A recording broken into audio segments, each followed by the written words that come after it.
Boa noite, pessoal. Hoje nós vamos falar um pouquinho sobre robótica. Então, a palavra robótica, ela é derivada da palavra robô. Então, robôs são sistemas compostos por máquinas e por partes mecânicas automatizadas e geridos por um circuito integrado. Então, a robótica, ela é o ramo e ela vai reunir a mecânica, a eletrônica, a computação e vai fazer o estudo desses robôs. Agora eu vou falar um pouquinho sobre a história da robótica. Bom, o conceito de robô ele é citado desde o início da história, quando os mitos faziam referência a um mecanismo que ganhava vida. Então, começando pela civilização grega, os robôs daquela época eles tinham figuras de animais e figuras humanas, só que eles não tinham nenhuma utilidade. Esse robô aí é o pombo de Arquitas. Ele usa um sistema de pesos e bombas pneumáticas. Um tempo depois, alguns cientistas atribuíram funções aos robôs, e isso marcou o início de uma nova era, porque esses esquemas robóticos começaram a ser pensados para resolver alguns problemas do dia a dia. Leonardo da Vinci ele abriu caminho a uma maior aproximação do complexo mundo dos robôs. Ele desenvolveu uma extensiva investigação no domínio da anatomia humana. Isso fez com que houvesse um alargamento dos conhecimentos para a criação de articulações mecânicas. Como vocês podem ver aqui nessa imagem, esse cavaleiro de armadura. E como resultado disso, surgiram diversos bonecos que moviam as mãos, os olhos, as pernas e conseguiam fazer atividades simples, como escrever ou tocar algum instrumento.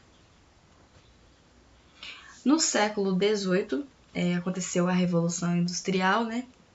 E nesse período, as fábricas buscavam automatizar alguns dos seus processos. E com isso surgiu o tear mecânico, que era utilizado nas indústrias de tecido, e ele era muito mais rápido e necessitava apenas de uma pessoa, o que economizava o tempo e dinheiro.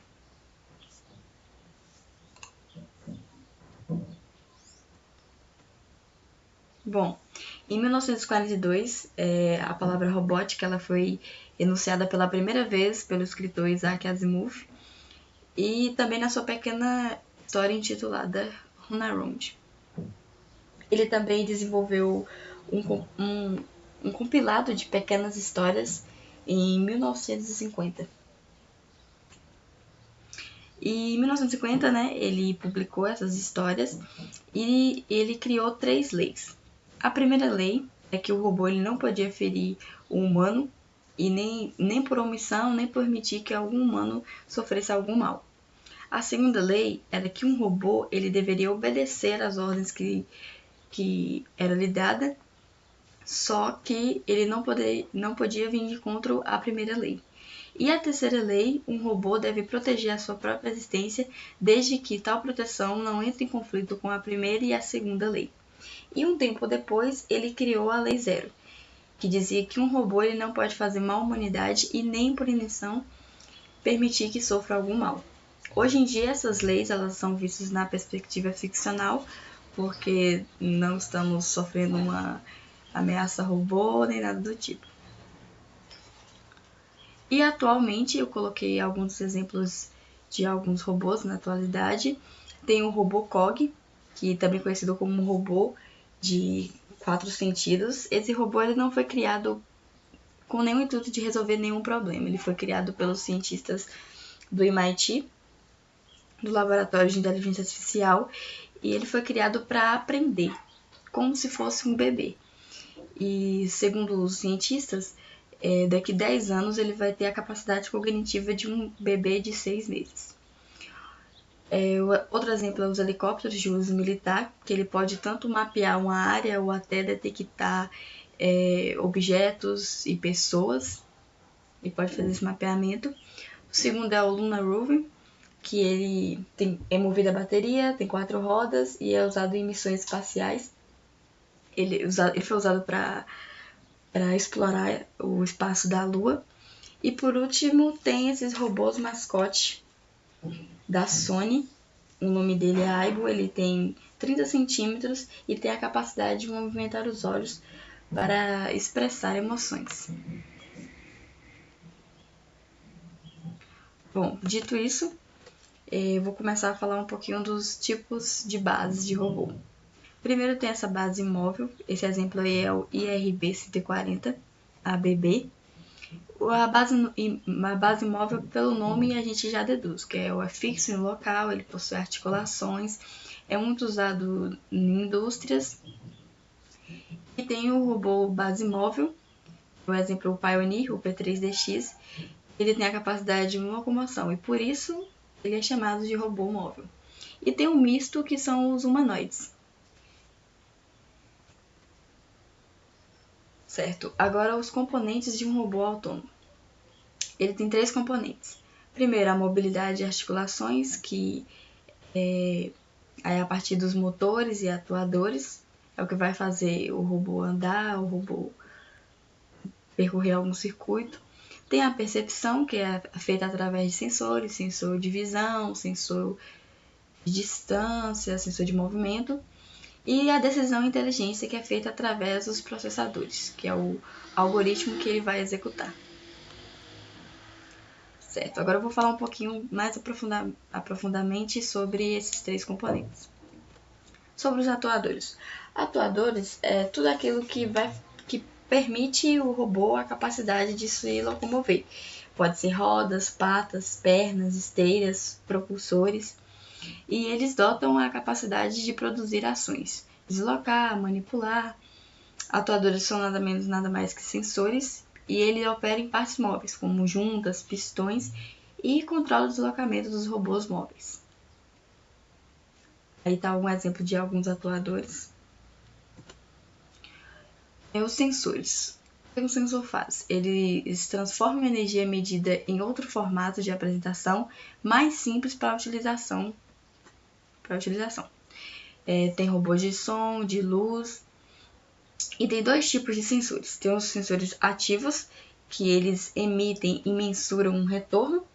E tem os sensores passivos, que captam a energia já disponível e não emite nenhum retorno.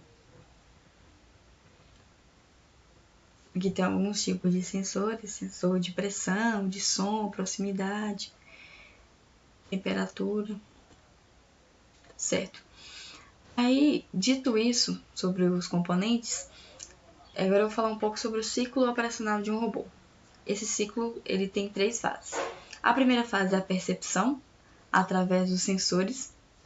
Depois tem o planejamento, através dos processadores, o que ele vai fazer. E por fim tem a atuação, que é feita através dos atuadores. E isso se repete. Aí, a nossa intenção aqui é falar um pouco sobre como encaixar esses conceitos da robótica na educação.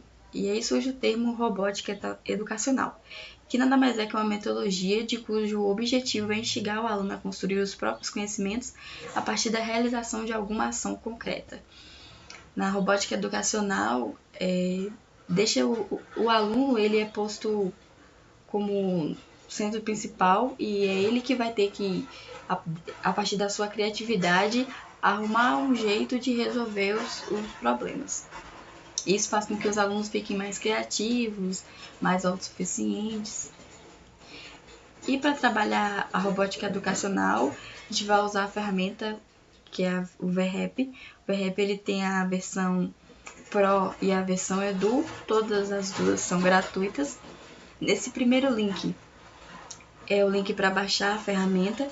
O segundo link é o manual de instrução da ferramenta. Lá você encontra tudo, explicando tudo sobre cada partezinha da ferramenta, o que você pode fazer com ela. Esse terceiro link é de um estudante da UFSCar, ele desenvolveu um curso sobre o VREP. E o quarto link, na verdade, é o link que eu fiz no YouTube, que eu coloquei lá. Eu tô colocando os exercícios que a gente vai fazer. E por fim tem um manual sobre a Lua, que o VRAP ele usa a linguagem Lua para manipular os seus robôs. E agora a gente vai abrir o VRAP e vamos fazer 2 atividades usando 2 robôs.